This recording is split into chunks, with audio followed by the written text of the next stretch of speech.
والله انا مش عارف اجيبها لك ازاي واشرح لك المشكله بتاعت العربيه دي ازاي. تعال بص كده معايا.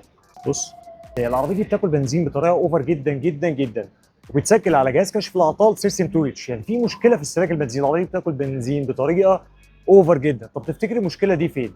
راجعنا كل حاجه بحذافيرها، بمعنى عملنا تيست لكل السنسورز بتاعت العربيه الا حساس واحد اللي كانت قرايته غريبه من نوعها شويه. بمعنى عملنا تيست لترمبه البنزين، لقينا ترمبه البنزين سليمه وما فيهاش اي مشكله خالص. عملنا تيست لحساس الشكمان، لقينا قرايته كويسه وطبيعيه وما فيهاش اي مشكله، بالاخص كمان ان هي مرتفعه شويه، يعني في استهلاك بنزين عالي فعلا، بس حاجه بسيطه. كقرايه حساس، الحساس كان سليم ما فيش مشكله.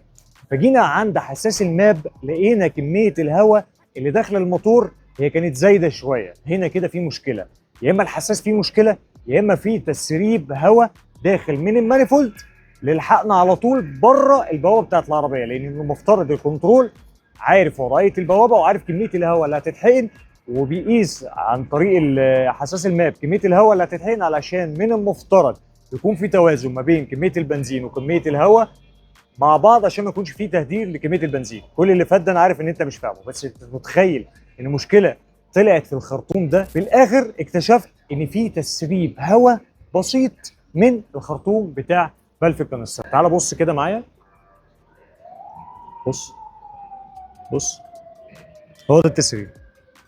فلما يكون عندك شكوى في عربيتك ما تمشيش ورا الاستنتاجات وتغير، لان كل عربيه ممكن يكون فيها مشكله شكل. اديك شفت بنفسك خرطوم والله ما يساوي ربع جنيه هو اللي كان عامل المشكله دي كلها. خليك فاكر انا نصحتك وانت براحتك.